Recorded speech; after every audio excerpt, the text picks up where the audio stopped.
they decided to make us Chippendales. I mean, to make a long story short, and that was basically because I ripped my shirt off in the ring after doing it, and Vince liked it. He thought I looked like a Chippendale when I did it because I had a black tank top and black slacks on.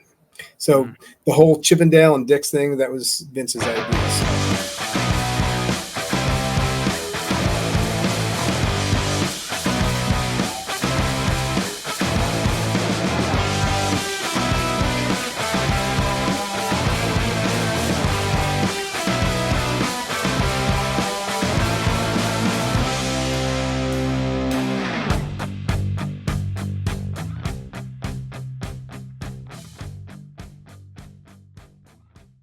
Welcome back to another episode of the Burning Hammer podcast. A little bit different setup this time. Mark is not here with us this week. He will be back for all our future episodes. He just had a little something going on, but luckily I was able to step in on my own tonight because we had the opportunity to interview somebody who has a very long history in this business. He has been a lot of different places, and I'm sure he has a lot of stories to share. So I'm just going to get right into it. My guest for the podcast tonight is Tank Toland. Tank, thank you so much for coming on. We really appreciate it. Hey, thanks for having me. Appreciate it. So Tank, I just wanted to get, I wanted to take me back to the very beginning, right? So let's go when you're supposedly there was Adam and Eve and this whole crazy thing, but who knows? I mean, fairy tales or not, I don't know. So we're gonna fast forward a little bit after that, right? Okay, gotcha. And we're gonna go to caveman. Okay, gotcha. So when you were growing up, were you a big wrestling fan? I was a short, tiny wrestling fan. And yeah, so that's where it all started. Yeah, no, I was a fan around the age of, I want to say around 8 or 9. I had a couple of my good buddies, twins, that were always watching it, and I'd go over to their house, and that's when I first saw it. And I was like, "What is this?" It was these monsters on TV just beating the crap out of each other, and good guys and bad guys, and it was just like real life, like comic book stuff. And I thought, this is awesome. So I got really into it, and that was kind of like what would happen. I'd go over their house and we'd do sleepovers, and we'd watch like Saturday Night Main Event and stuff like that, and all the different things on TV. And that's kind of where it all started. We'd be doing the wrestling moves in the house, like we shouldn't be doing, of course. And yeah, it was just a couple kids, a few kids having a good time, and that's kind of where it all started, watching Hulk Hogan and guys like that. I'm dating myself, but that's okay. Was there like a specific moment or a specific match or anything where you were like, all right, yeah, this is like my thing. I'm a big wrestling, like this is it. I really liked it from the start, from the first moment I saw it. I just thought it was really cool. I've talked about it in other podcasts where, like, basically I was a short little runt that was skinny and bullied as a little kid, and I saw that, and I was like, wow, if I could just grow up and be like those guys, no one would ever pick on me. And so that kind of what first lit the fire inside of me. That kind of got me excited about the possibility of being something more than what I was. And I'm still short, but I did get bigger, which was good. So that was where it all started. I'd say the first match that really solidified it, though, I mean, as far as just like really being like, oh man, I just really would love to do this when I grew up, was I don't know, I'm gonna date myself. I went to my first WrestleMania. It was WrestleMania 5. And it was at the Atlantic City Convention Center, and it was Hulk Hogan in the main event versus the Macho Man. And that was one of the, big time matches, still is to this day. Like, Yeah. it is one of the big ones. I gotta say, I got a T-shirt of it in the back in Oh, my do drawer you? right now. Yeah, the WrestleMania 5, the Mega Yeah, man. Powers Collide. Mega Powers Collide, man. Yeah. It was awesome, and I got to sit like right where they came out, the entrance, and I was just lucky enough to get those seats. And after Hulk Hogan beat the Macho Man, he was walking back, and I got to actually pat him on the shoulder, and it was just so cool because I was just in such awe of him. I mean, he was the man back in the day. Like, say your prayers, take your vitamins, train and all that stuff. So I was like, wow, I got to pat him on the shoulder. My hand was full of sweat. I was so excited. I wiped it on my brother. On my brother's face, like, Kirk. Oh, and he's like, oh, that's sweat. I said, I don't care. It's Hulk Hogan's sweat. He goes, I don't care. It's sweat. And I was just so excited, so, but yeah, that was like one of the first like real like memories that I had, like where I was like, this is, I just love to do that when I get older, when I grow up, but yeah. Yeah. So you trained at the Monster Factory, correct? That's where I started training. Yeah, that's where I first broke in, and started knocking the green off me right then. So yeah, kind of take me through that. What was like what went into that process where you were like, all right, I'm actually going to get into the ring. I'm going to do this. I'm going to find a wrestling school. What went into that decision, and how did you kind of go about that? Right. So basically, I mean, I continued to be a wrestling fan throughout my life. And I loved the Attitude Era. It was huge. And that's when I was in college. So I mean, it was really awesome.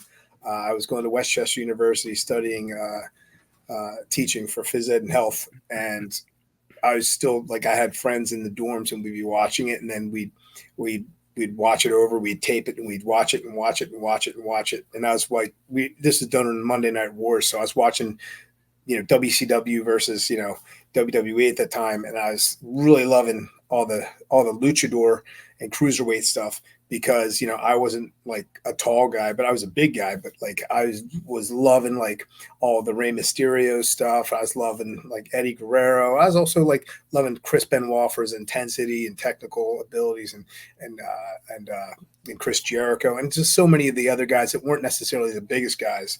But I just loved their ability to fly around that ring. And so I'd be out there doing all the luchador stuff in the courtyard and stuff with my friends. And I'd be practicing all the different, stuff, tilt-a-whirl backbreakers and head scissors and hurricane ranas and all that stuff. So it was really cool. So I really got into it. But I was also a power lifter by that point. And so it was cool because I was a beast in the gym, but I was also very athletic and can do all the flippy doos and whatnot. So, but yeah, so that was kind of, where I kind of really started getting the idea of doing this. And then it just so happened that the Monster Factory was only about maybe like 25 minutes from where I was living after I graduated college. And I said to myself, I'd love to, just see what's out there and maybe become like a weekend warrior. And, I know I have my college degree and I'm teaching, but I'd love the, chance to get out there and, maybe just learn something that I've been passionate about my whole life, and, we'll see what happens. So I said, let's see where we are. And I found the Monster Factory. It had great credentials. It was like the Harvard of professional wrestling at the time, they deemed it. And so that's where I went, and tried out with Pretty Boy Larry Sharp, and he's like, yeah, it looks like you got something here, kid. And whether that meant talent or the money to pay for it, but no, he said that, he saw something in me, and that's cool. It was good because I took to it quick, and before I knew it, my first match with them, they put the title on me. It was pretty crazy. So they put the heavyweight title on me right away. And then I was lucky enough to hold on to that I held on to that for a couple of years until I got my tryout with the WWE through the OVW tryout camp. So, I was kind of fortunate, and during that time, I also worked for different promotions, indie promotions. Kind of kept knocking the green off some more and more as I went along, and got some experience. Absolutely. So, kind of take me through, like, it wasn't too long you were in the business, really, before you got this opportunity to go sign with OVW. Yeah, So kind of take me through that. What was that like? You get this opportunity with OVW. How did that come to be? yeah. It was funny. I was I got into wrestling more, and I actually was starting to take it really serious, even though I'd only been in for not even quite 2 years. I stopped teaching and went and I started working for my friend who owned a fitness store. And he's like, "Hey, look, come run my fitness store for me. You can manage it. And whenever you need time off to travel for wrestling, go to the different independents or do whatever you need to do." He's like, "That way, it's cool. I'm cool with it. And I support you." So I was like, awesome. So I was working there and doing different shows around indies and stuff like that while still doing the Monster Factory as well.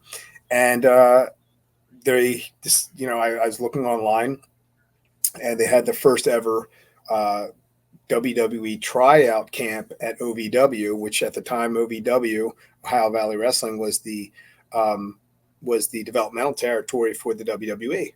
And I was like, whoa. I was like, okay, they're taking 50 people for this tryout camp.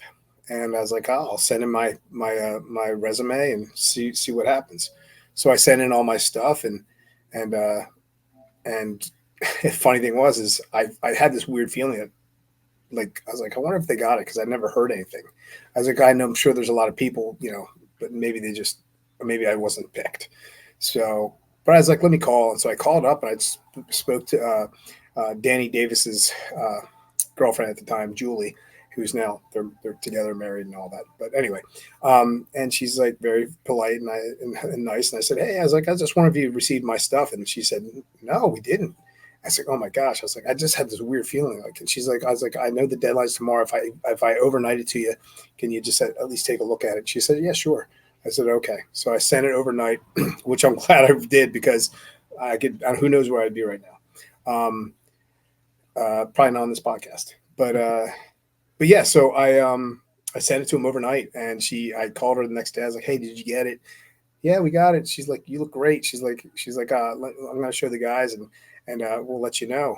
And next thing I know, I got the invite. Like a day later, they called me, and they're like, hey, yeah, we'd love you to come out here. So at the time, I didn't know this, but there were like over 10,000 applicants for this from around the world. And so I remember when I got on the plane to go for this 1 week tryout, I flew from Philly to Louisville, and I flew, and there was like a bunch of people. Like I'd probably say about a good 8 to 10 people that had actually flown, from other places, and were on connecting flights. And a few of them were from England. I think there was another one from like Ireland, and it was crazy. So there was people from like other parts of the world that came out to try out at that place, and and it was really cool. It was a really cool experience, and during that time, that week, I mean, it was like a well-run thing. It was Tom Pritchard, and Danny Davis and Rip Rogers and Rocky Johnson, and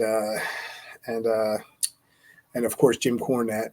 And they were all kind of there watching and running things and just checking out the talent. And it was pretty intimidating, because there's some good talent there.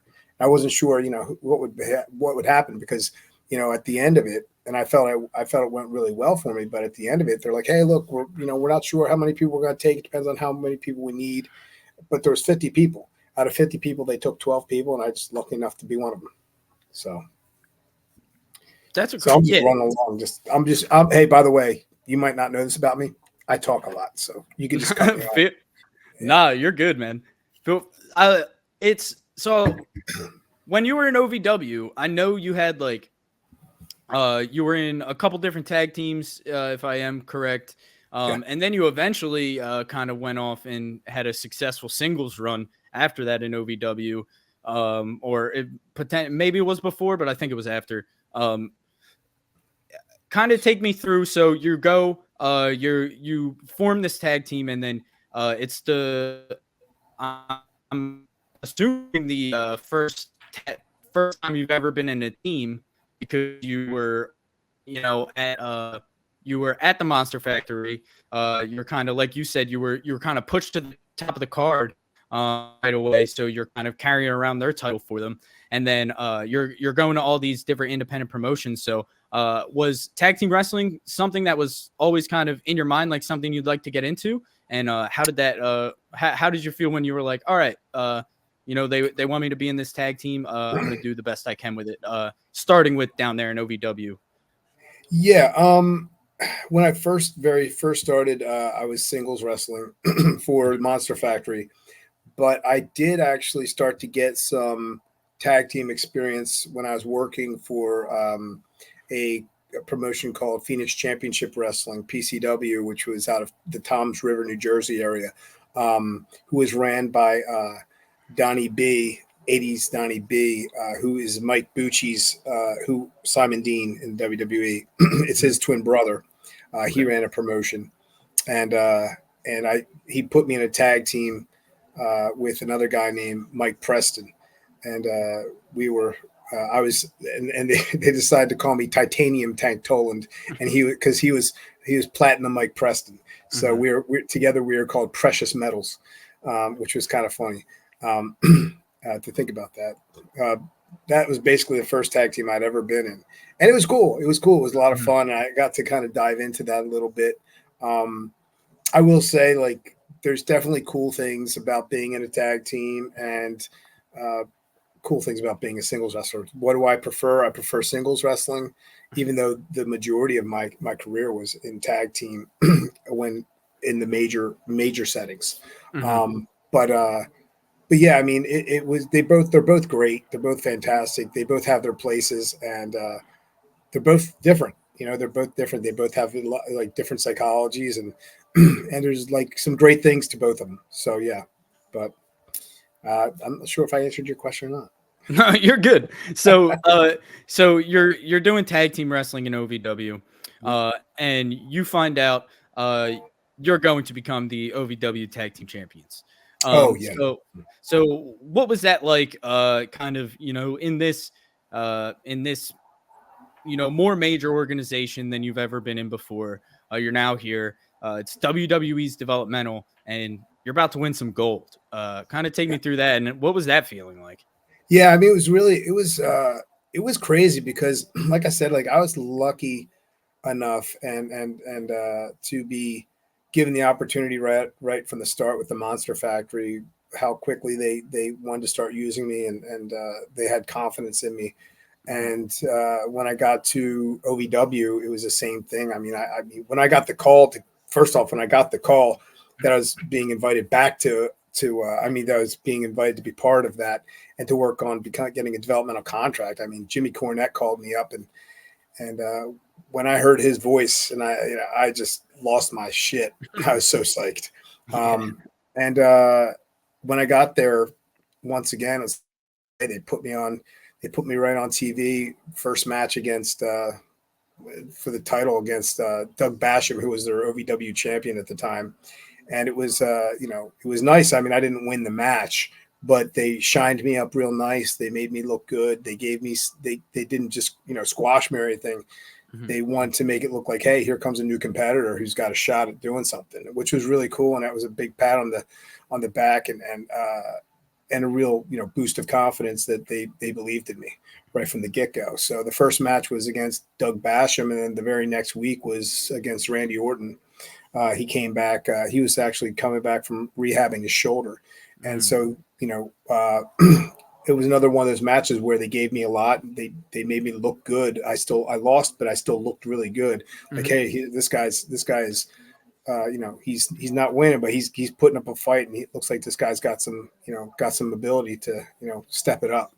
And so it was cool. It basically told me, like, once again, they believed in me. I was just basically paying my dues and showing that, I could do something here.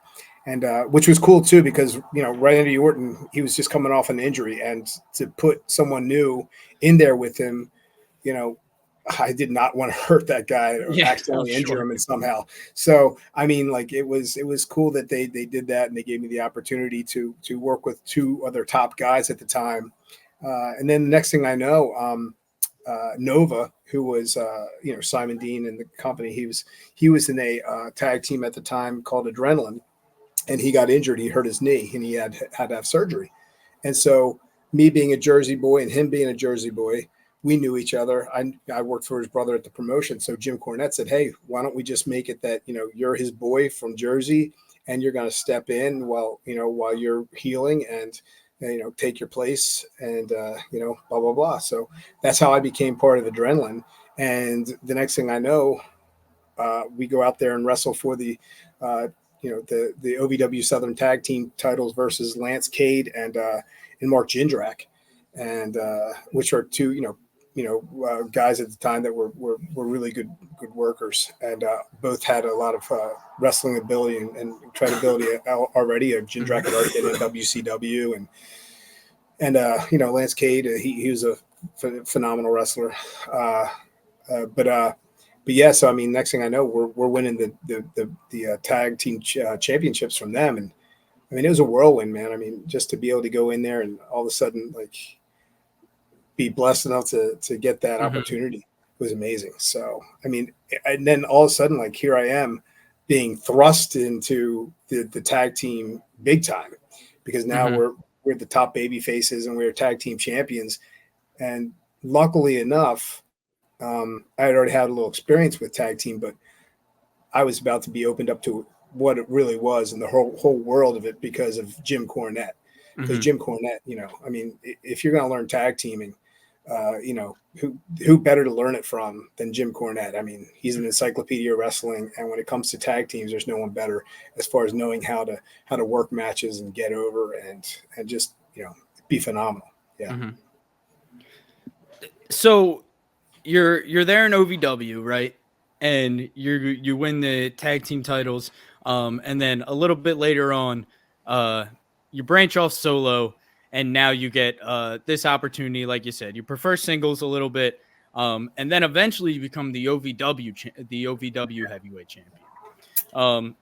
So obviously it's similar question to the other one in what was that like? But what was that like, especially in that sense where you're like, I'm sure it was very validating in certain instances and stuff. So just kind of take me through that when you were like, all right, you're getting your singles opportunity, and then you make the most of it, and they decide to put that heavyweight championship on you.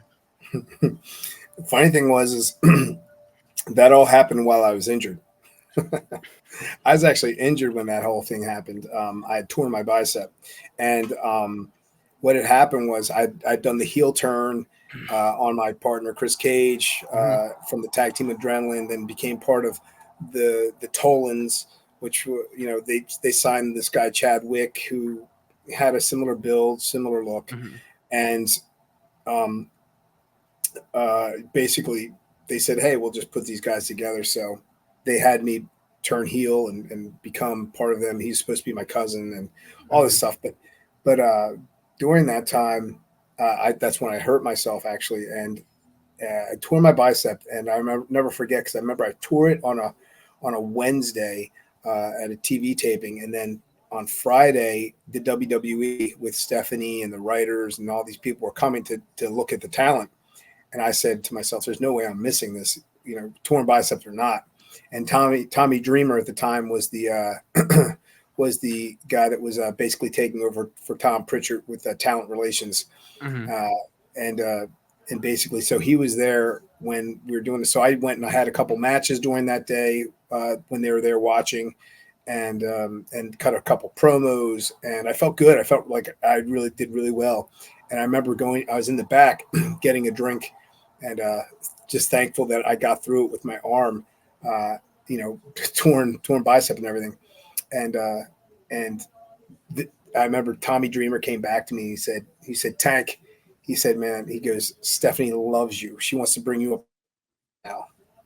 And I said, "Wow." I said, he goes, and I got all excited, and he goes, "But ho, ho, ho." He goes, Now the bad news, I had to tell her that you tore your bicep, and man, you got to get surgery on that thing, because if you don't, it's never going to be right again. You just have to do it. And like I just instantly went from like feeling so like incredible to like feeling like just shot down, like crushed, And at that time, I was like, Stephanie came to the back and she's like, "Hey, Terrence," she's like, "You were great out there." She's like, "I had no idea that you were even injured." She goes, "You went through that like it was nothing, and you battled through, and I never even knew you were hurt." And she said, "But hey, look, I would love to bring you up right now." She said, "But you have to get surgery on that." She goes, "But don't worry." She's like, your spot will be safe. We're not gonna let you go or anything. She's like, "We just want to," and that was like a big thing for me. I was worried like they could just drop you, they could let you go. Developmental contract, they could be like, "See you later." But she's like, "No." She's like, "We'll keep you, we'll keep you going, and when you're all healed up, we'll bring you up and get you going."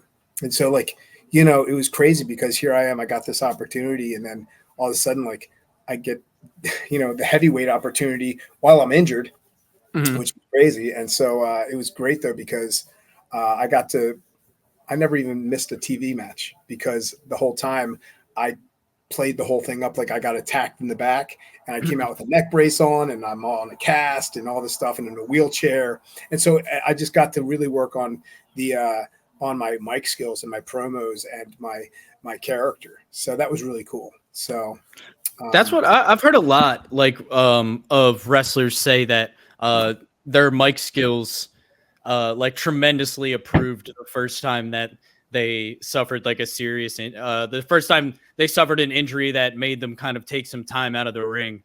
But it makes a lot of sense. Yeah, I mean, like if you can't get in there physically and do stuff, I mean, and you're someone that like really wants to improve and you have that passion, I mean, the smartest thing to do is to work on character, to work on your promo, your mic skills, your ability to think and write and be spontaneous, that kind of thing. Because I always loved being creative in the ring, but I also loved being creative with my character and things to say and ways to present it. So like that was for me. I've always been a creative person. So anytime I got a chance, no matter if it was in ring or out of ring, I was really happy. So I just made the most of the injury, and I used it as a way to just get my character over more, because I was on every week, just not in the ring, and it was great. It was a lot of fun. It was actually some of the most fun I ever had there. So yeah. Oh, so like you said, you were here, and then you're down here because you're like, Stephanie wants to call you up right now, but you gotta get that bicep worked on first. Yeah. So eventually down the line, you do get called up. So when that does happen, take me through that. What was that feeling like when you find out that you're gonna go up there? Man, it was incredible. I remember Simon Dean was just getting his start, and they were thinking about bringing me as well as Chad. I was hoping that I was going to get brought up, singles and be able to be like I had this whole idea of being like, a hybrid kind of, I guess I'm trying to think of what was his name? Neville. Remember Neville? Mm-hmm. Yeah. Well, Neville was kind of like, he was like my height, and he was in decent shape. He's in pretty decent shape, but he could do some of the high flying stuff too. Mm-hmm. And I thought and like, this was before Neville, but that's kind of basically what I wanted to be, that kind of thing where like, but I wanted to be power.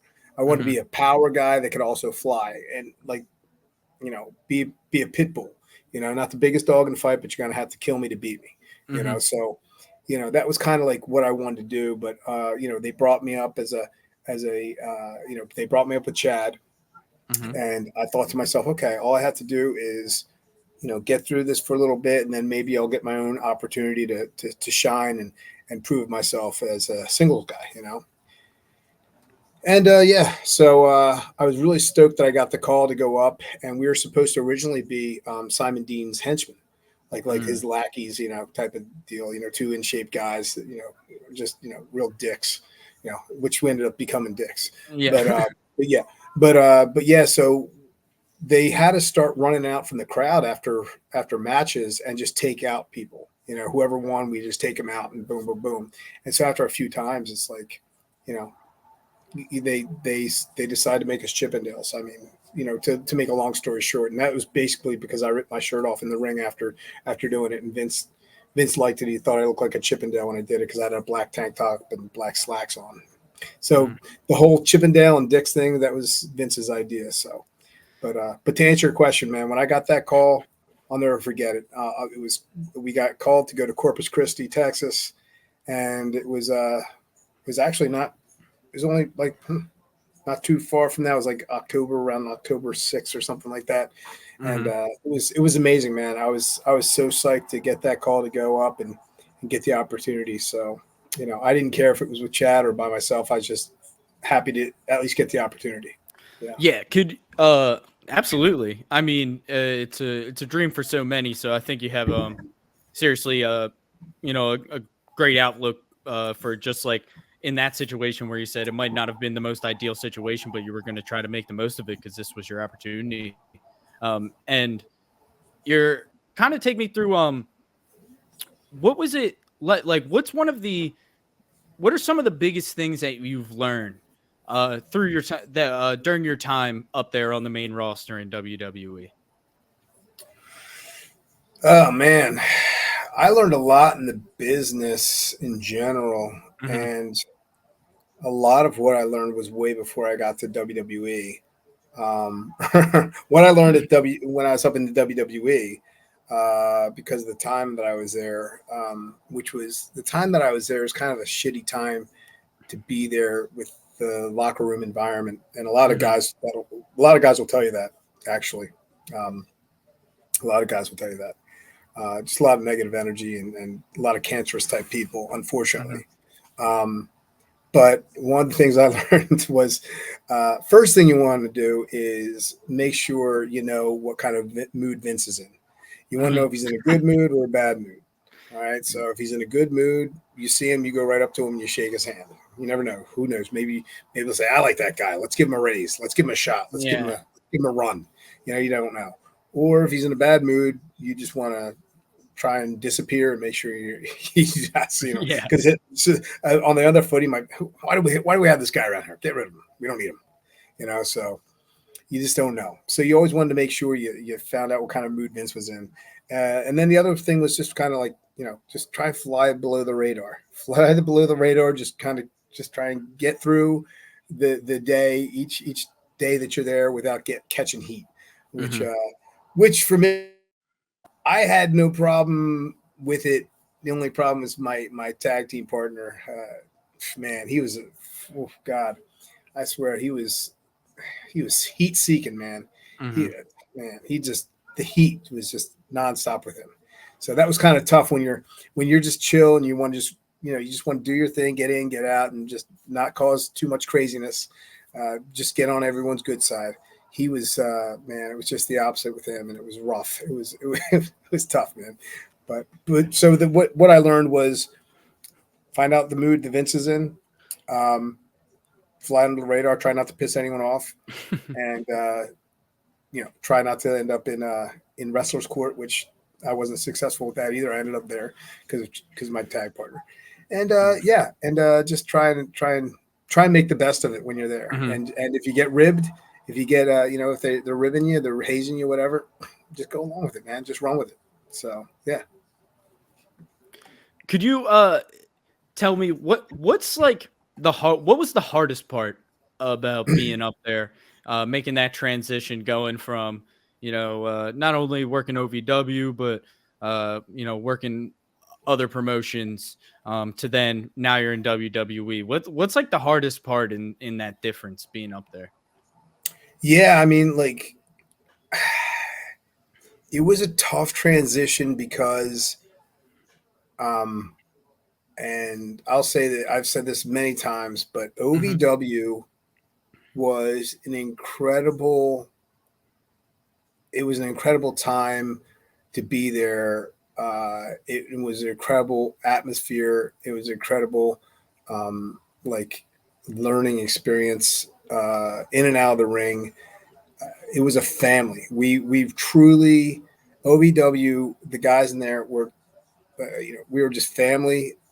Danny Davis and Julie and Jimmy and Rip and all, Lance Storm and Al Snow and all the guys who came through there, Paul Heyman, like we all just we became a family, and it was like we are tight knit and we are so supportive of each other in the locker room.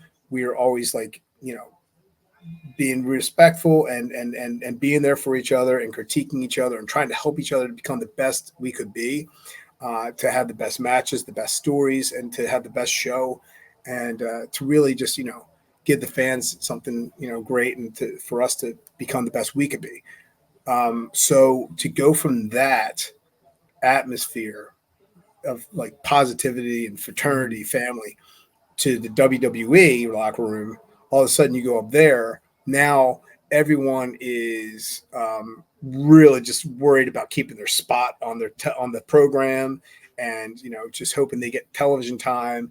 And there was a lot of ego, and a lot of big dogging from some of those. I'm not gonna.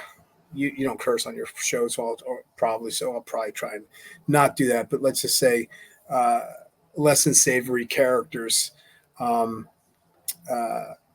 There's a lot of just like big dog and people thinking they, just because they've been there for a while, that they had the right to act certain ways towards the new guys, instead of helping them up. Now, I'm not going to say it was 100% everybody was like that, but there were certain guys in the locker room that were like, all right, we're going to be jerks just so we can be jerks. And, just for our own amusement. And that's all fine, but, not cool and stuff that really wouldn't fly nowadays. But so I mean, it really went from like this positive family type of positive reinforcement and helping each other get better to, all right, let's see how we could sabotage people. Let's see what we could do to shake these people. And that was really kind of crappy. It is what it is, but those are the two major differences. It's just like the general overall vibe, energy. You go from the best possible vibes to like all of a sudden you're just trying to, like I said, fly below the radar and not tick anyone off. So that's instead of being like, hey man, did you see my match? Hey, can you tell me? Can you help me out? What do you think about this? What do you think about that? Can you give me some feedback? So which there were a few people I could go to and ask. Like I could go to Chris Benoit and I could say, hey, did you see my match? Or he would come up to me. So he's one of the good guys, actually. I mean, I know, obviously, I mean, that sounds crazy to say that, after everything, but like when I was there, he actually was one of those people that would actually talk to you and actually try to make you, see what you did and what you could do better. So, I mean, obviously he had a lot of problems, but when it came to when I was there, he was helpful.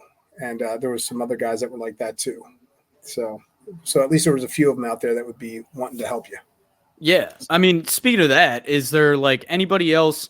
It doesn't even have to be from your time in WWE, from at any point in your career, that is like, is there anybody who was just had a really big impact on you, just kind of as a mentor in the business or anything like that, and kind of taking you under their wing or anything? I want to say, Lance Storm, when he was there,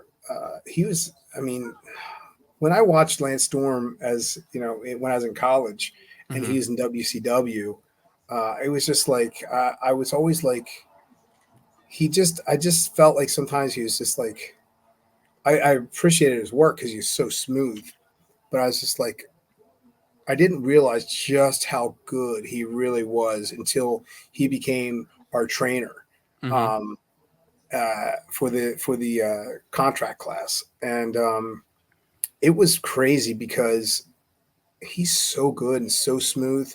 He even admits sometimes he's too smooth and too, so, but I mean, like, he's phenomenal and he could just go. He can make anyone look good.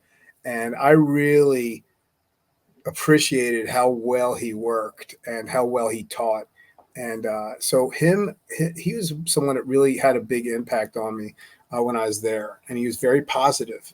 I loved his personality, and it's funny because he's kind of an introvert, but he's a really cool guy, and got to hang out with him a little bit, and he was a really nice guy. So he had definitely an impact. And then Al Snow was like so different. I mean, he was on the other end of the spectrum where he's more extroverted and more personality outwardly. Not that Lance wasn't; he's just more inwardly. But like Al Snow was big, and he was really good with character stuff, and he has a great psychology, and he had done a lot and stuff like that. So I mean, those are two guys that like really helped me in the business while I was there in OVW. And that Rip Rogers is always going to be someone I have a lot of respect for, and had taught me so much when I first got there. I mean, but like those were wrestlers that really kind of stood out to me. Now, when I was up in the WWE, not so much, just like, the guys here and there, like Chris Benoit or other people that I could, pick their brain for a minute. But Mike Bucci or Simon Dean,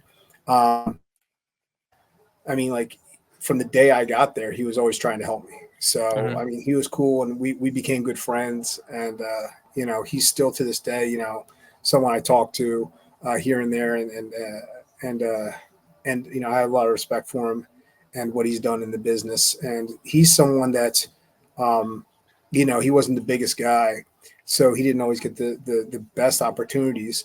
But when it came to his mind and his psychology, I mean, phenomenal. And he had a great charisma, great personality too. So, it's funny because there's some guys out there that aren't the biggest guys or like, the most fit or the most fit guys or what have you, but they're so good, and they just don't get the opportunity because of either stature or whatever it may be. But it's crazy. Some of the best talent I've seen never got the shot, It's crazy. Yeah. I was wondering, so after your time in WWE, you go to ROH, you've been to ROH, and over the years you've wrestled for countless dozens of companies. Is there I'm sure it'll be hard to pick one, maybe it's not. Is there a favorite moment or a favorite match or something from your career that is just, you look back on and you're just like, that's your favorite part of your career? Whew, man. I mean, and it could be something that happened recently. You know what I mean? Yeah, no, I mean, it's funny because I enjoyed different things throughout my career, different matches. I mean, obviously, the first time I won the OVW Southern Tag Team Championship, that was a big deal to me. I would say that when I got to wrestle, I was wrestling Nova against because he was healed up and he did his heel turn, and I ended up wrestling him. And I remember taking my first chair shot ever, and that was from Nova. And I remember, Jimmy Cornette before the show, we were like, talking about things. He's like, yeah. It's like, and then Michael will, Nova will hit you with the chair, and blah, blah, blah, blah, blah. So I was like, oh, okay. And I thought to myself, oh, I never took a chair shot. Here we go, and it was funny because I'll never forget it. I just beat him, and the match was, whoever wins the match will keep the spot to be in the tag team. If I lost, then Nova would take because I was champion, and so he's like, you can give me the belt now. I was like, no, I earned this belt, and so it was like that. So we had to wrestle one-on-one, and I beat him. And then he did his heel turn. So I remember I was celebrating with Cage, and I had the belt, and I was talking to Cage with my back to Nova, and then Nova went and grabbed the chair, and I just remember saying to Cage, I remember saying to my tag partner, I was like, I remember, and you could even see it on TV. You can't tell. That's all I'm saying. It looks like I'm just having a conversation, but I look at him, I go, this is going to hurt. And I turn around and wham. He brought that chair, bam. He brought that so hard down on my head. But the way he should have, he did it exactly the way he should have, because you don't ever want to swing the chair soft, because it'll look like shit, and you'll probably miss a target and do more damage than if you just swung the thing. So that was when I took my first chair shot, and I was like, oh, actually, I didn't hurt. So I was full of adrenaline, figuratively early. But yeah, so but it was cool, man. It was cool. And so that's one of the main ones I remember, matches. But I mean, like I said, like, wrestling, my first few matches in OVW, just because I was in there with, some guys that really had something going. And so those are like major matches for me. And then I'd say in WWE, really, getting to wrestle in England and go over on and be able to pin Animal for, in a tag team match over in England when it was, when we were wrestling against LOD. That was really cool because, he was a legend in the business. Yeah. And then basically I would say getting to wrestle at the, what's now the Wells Fargo. I'm not Wells Fargo. Is it Wells Fargo Center now in Philly? Yeah. At the time it was Wachovia Center, but I got to wrestle, there, which to me that was basically the equivalent of wrestling in my hometown, because, I'd gone to so many matches at the Spectrum and the Wachovia Center, and I remember being like, I want to do that one day, and just to go from being in the stands. I remember I just as recently as in college to all of a sudden a few years later actually being in that ring, living the dream. It was crazy. Got to have my family there and friends, and got to go out and just do my thing. So that was a really cool experience too. I'm sure. I know we briefly mentioned it before, but when I used to go to the OTW weekly shows on a regular basis. So I've seen you work multiple times before. Cool, man. But I haven't seen you work in quite some time, and I think it's quite fitting because I'm gonna be there, this weekend Awesome. to see you take on somebody that I know personally, and it's a guy that. Yeah, a guy that Jim Molyneux called you up and to see if you would kind of teach him a lesson, Connor the Flag Boy. So I just want my last question for you, kind of getting ready for your match with Connor on Saturday at the dog event at the Sacred Heart Church in Riverton, New Jersey. By the way, that's September 28th.